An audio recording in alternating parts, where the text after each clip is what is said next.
স্বপ্ন ছিল আকাশ জয় করার, দায়িত্ব ছিল দেশমাতৃকার সুরক্ষায় আকাশে উড়বার। সেই স্বপ্ন আর দায়িত্বকে হৃদয়ে ধারণ করে এগিয়ে চলছিলেন ফ্লাইট লেফটেন্যান্ট মোহাম্মদ তৌকির ইসলাম সাগর।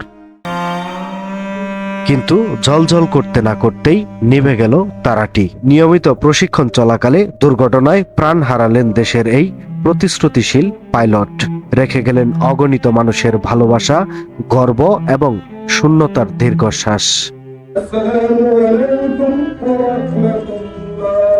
মাত্র ২৭ বছর বয়সে এমন বিদায় যেন কোনোভাবেই মেনে নিতে পারছেন না পরিবার, সহকর্মী, শিক্ষক, বন্ধুবান্ধব, এমনকি পুরো জাতি। কিন্তু তার কর্মময় জীবন, দায়িত্ববোধ ও দেশপ্রেম অনুপ্রেরণার বাতিঘর হয়ে থাকবে।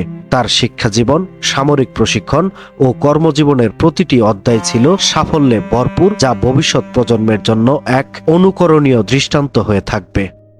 মঙ্গলবার ঢাকা সেনানিবাসের কুর্মিটোলায় বিমান বাহিনীর ঘাঁটি একে খন্দকার প্যারেড গ্রাউন্ডে তৌকিরের জানাজার আগে এক ঊর্ধ্বতন কর্মকর্তা তার জীবন বৃত্তান্ত তুলে ধরেন। এক প্রতিশ্রুতিশীল, মেধাবী এবং নিবেদিত প্রাণ বৈমানিক ছিলেন ফ্লাইট লেফটেন্যান্ট মোহাম্মদ তৌকির ইসলাম সাগর। স্বপ্ন ছিল দেশের আকাশকে রক্ষা করার, দায়িত্ব ছিল বাংলাদেশ বিমান বাহিনীর গর্ব হয়ে ওঠার। সেই দায়িত্ব পালনে সোমবার শেষ প্রশিক্ষণে না ফেরার দেশে চলে গেলেন তৌকির।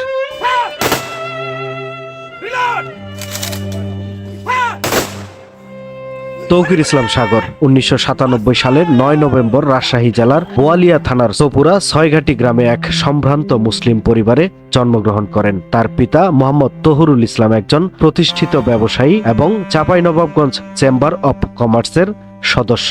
মাতা মুসাম্মদ সালেহা খাতুন একজন গৃহিণী। তিনি ২০১৪ সালে Pabna cadet school and college থেকে এসএসসি এবং ২০১৬ সালে এইচএসসি পরীক্ষায় সফলতার সঙ্গে উত্তীর্ণ হন। পরে ২০২০ সালে বাংলাদেশ ইউনিভার্সিটি অব প্রফেশনালস থেকে অ্যারোনটিক্যাল ইঞ্জিনিয়ারিংয়ে স্নাতক সম্পন্ন করেন।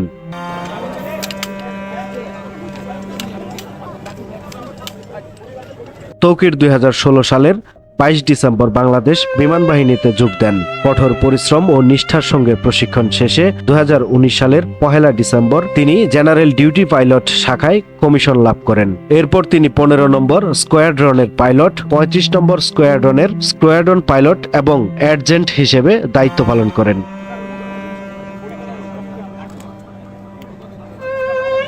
মাত্র ৫ বছর ৭ মাস ২১ দিনের চাকরি জীবনে তৌকির উল্লেখযোগ্য সাফল্য অর্জন করেন। তার প্রশিক্ষণের মধ্যে ছিল বাংলাদেশ বিমান বাহিনীর ১১ স্কোয়াড্রন থেকে বেসিক ফ্লাইং ট্রেনিং, ১৫ স্কোয়াড্রন থেকে basic jet fighter conversion course, aeronautical institute থেকে physiological inclination course, school of security and intelligence থেকে officers basic air intelligence course, Bogura radar unit থেকে electronic air warfare course, school of physical fitness থেকে watermanship, বিমান বাহিনী academy থেকে potential flight commander course, সর্বশেষ ভারত থেকে operation in training aerospace medicine fighter course সম্পন্ন করেন তিনি। এই তরুণ পাইলট সততা, নিষ্ঠা ও দক্ষতার সঙ্গে বিমান বাহিনীতে নিজের দায়িত্ব পালন করেছেন।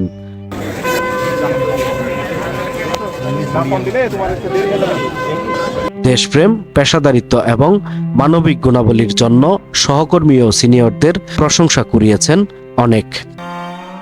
সোমবার দুপুর আনুমানিক ১:১৩ মর্মান্তিক বিমান দুর্ঘটনায় পতিত হন ফ্লাইট লেফটেন্যান্ট তৌকির। তাকে আশঙ্কাজনক অবস্থায় ঢাকার সম্মিলিত সামরিক হাসপাতালে নেওয়া হলে চিকিৎসাধীন অবস্থায় সেখানেই মৃত্যুবরণ করেন।